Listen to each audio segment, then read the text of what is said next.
But the question that I have is for you, Aaron. What was your first impression of these guys? Now, let me just back the question up. You have such an unusual vantage point where you got to work with industry guys at One Click.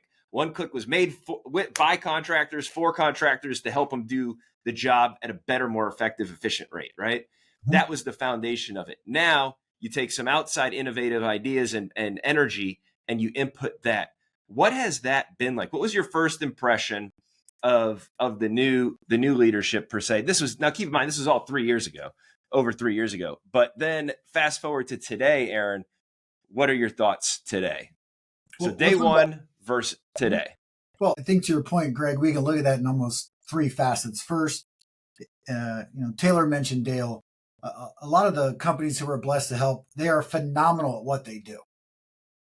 The challenge becomes, how do we just take some weight off their shoulder from a people or a compelling side when it comes to sales or sales leadership? So they're excellent stewards of their industry.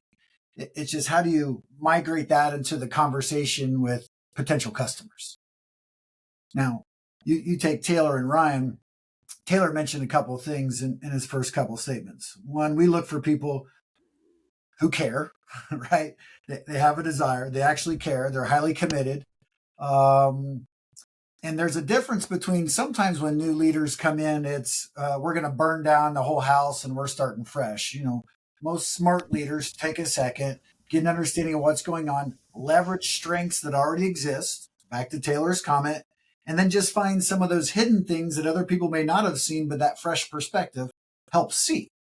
So the biggest thing I noticed was not a lot of burning down the house, and the company wasn't in that mode in the first place. It's, how do we just take something good and have Ryan and Taylor be the accelerant to make it even better? That's awesome. And so what are we looking at today? Now, what is the organization look like today from a leadership perspective? In your opinion, where do you think the ceiling is for One Click Contractor?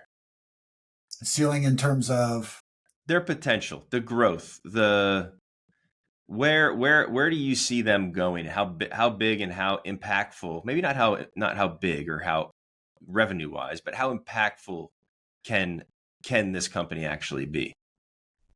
I don't think these two gentlemen would even be involved in Power100 if it's let's rest on our laurels. Well, part of what we do is hearing it from somebody else as well. And again, your vantage point is so impactful. I just want to remind people that you're working with, can you remind us like some of the clients that you work with on a daily basis or that you've worked with in the past that we're comparing this to? Yeah, absolutely. So whether it be some larger name companies people are aware of, or it could be, again, at the end of the day, our ideal folks who we help the best are the people that actually care. They're looking to get a competitive edge. They're doing good already, but they want to do better. At the end of the day, that's who we help. And that could be your Angie's Lists of your world, your Alro Steels of your world, your one-click contractors, your Case IHs. We have college and institutions who we help, because at the end of the day, selling has a negative stigma to it. But once we all realize it's nothing more than decoding human behavior and how to manage conflict, it's nothing more than how to have a conversation with somebody. Yeah. And I think another thing is, Taylor, on your side, specifically with your role of trying to take us and execute with the product in the home on what is being sold, there's a lot of disconnect, failure to adopt, failure to launch because sales is maybe overpromised or maybe not accurately described. Can you talk a little bit about Aaron and his work on One Click Contractor and maybe the ease, how it makes your life easier when you're implementing and getting people to adopt the platform?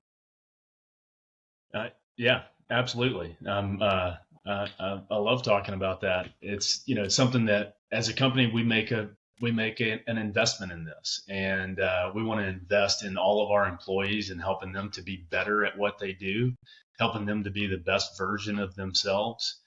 And, and what we found that Aaron and the Lushin team bring to the table is, I would say it starts with process and just understanding that this isn't just wandering around conversationally.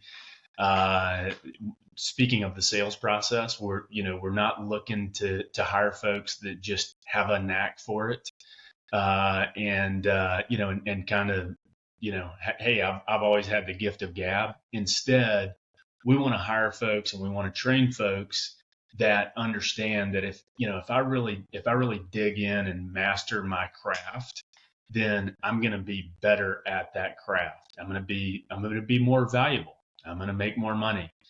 And that's exactly what we're trying to help our customers do as well, which is, understand that there are best practices. There are things that work repeatedly time and time again when it comes to meeting with a homeowner and being a problem solver, connecting with that person, understanding what they want, what they need, like what's that emotional desire that they have, and then showing them a great solution that's going to help them scratch that itch that they have, or address the pain that we've uncovered with them.